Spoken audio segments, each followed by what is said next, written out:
इस्लाम धर्माचे गाढे अभ्यासक व धर्मगुरू मुफ्ती सलमान अझहरी यांना विनाकारण गुजरातच्या पोलिसांनी ताब्यात घेतला असून त्यांची सुटका करावी या आशयाचं निवेदन जरिया सामाजिक बहुउद्देशीय संस्थेच्या वतीने एका शिष्टमंडळाद्वारे सोलापूरच्या आयुक्तांना देण्यात आले। मध्यंतरीच्या काळात धर्मगुरू मुफ्ती सलमान अझहरी यांना कोणतेही कारण नसताना अटक करण्यात आली आहे। ते मुंबईचे रहिवासी असून त्यांना गुजरातमधील एटीएस कडून अटक करण्यात आली व त्यानंतर त्यांची जामिनावर मुक्तता करण्यात आली।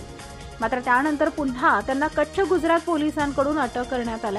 अल्पसंख्याक समाजातील प्रतिष्ठित व धर्मगुरू यांना जाणून बुजून टार्गेट करण्यात येत असून सदरील बाबी अल्पसंख्याकांवर अन्याय करणाऱ्या आहेत।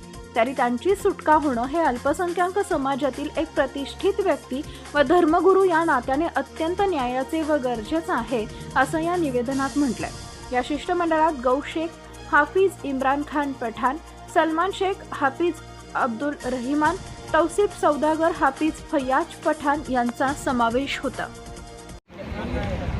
मुफ्ती सलमान अज़हरी साहब जो मज़लूमों और बिछड़े हुए तबकों के हक़ में जो आवाज़ उठाते हैं, हाल ही में गुजरात एटीएस की जानिब से जो है उनके ऊपर कार्रवाई की गई है। उसके बाद चंद दिनों के बाद उन्हें बेल मिल गई। उसके बाद और दूसरी जानिब पर उनके ऊपर जो केस किए गए थे वहाँ से उन्हें जेल में डाला गया है।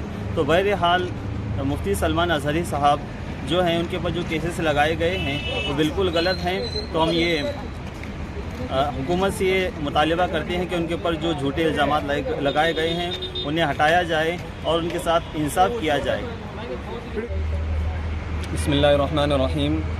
आज शहर शोलापुर में हमने मुफ्ती सलमान अज़हरी साहब इनके ताल्लुक़ से जो गुजरात एटीएस ने, जैसा हमारे हफ़ीज़ साहब ने बताया कि उन पर जो कार्रवाई की गई, ये कार्रवाई बहरहाल हमको नज़र आ रहा है और पूरा हिंदुस्तान भी देख रहा है कि संविधान के ख़िलाफ़ उनके साथ ये मामले हो रहे हैं। तो हम हुकूमत और अदलिया से यही गुजारिश करते हैं कि मुफ्ती सलमान अज़हरी साहब के ऊपर जो कुछ भी केसेस डाले गए हैं, इसलिए कि वो एक शख्स ऐसा है जो धर्मगुरू है, जिसने सिर्फ इंसानियत को फ़रोग़ दिया, इंसानियत की बात की। ऐसे शख्स पर ये तमाम कार्रवाई क्यों की जा रही है? उसके बरअक्स अगर देखा जाए तो मामला ये है कि हमारी शहर शोलापुर में कुछ दिन पहले, चंद दिनों पहले ऐसे लोग आकर कैसी कैसी बातें कर इंसानियत को और हिंदू मुस्लिम एकता को तोड़ने की बातें कर गए। उन पर तो कोई कार्रवाई और उन पर कोई एक्शन नहीं लिया गया। तो यहाँ पर मैं हुकूमत से और डिपार्टमेंट से ये पूछना चाहता हूँ कि ये दोहरापन तुम्हारे अंदर क्यों नज़र आ रहा है? जबकि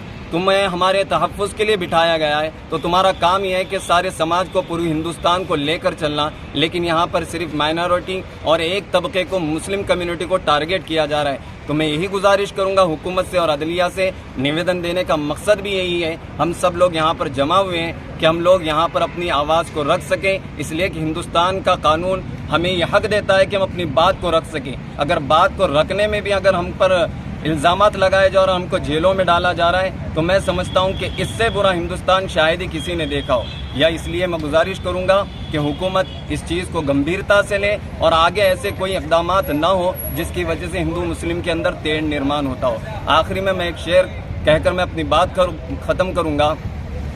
ना हिंदू बुरा है ना मुसलमान बुरा है, ना हिंदू बुरा है ना मुसलमान बुरा है, जिसमें बुराई आए वो इंसान बुरा है। तो इसलिए तमाम ही देशवासियों से मैं गुजारिश करूंगा कि आप इस देश की एकता को और अखंडता को बचाए रखें और ऐसे जहां कहीं भी जो लोग देश के विरोध में और हिंदू मुस्लिम को लड़ाने के लिए जो कोशिशें कर रहे हैं, उनके खिलाफ अपनी आवाज़ को बुलंद करें, कानून के दायरे में रहते हुए। जय हिंद, जय महाराष्ट्र।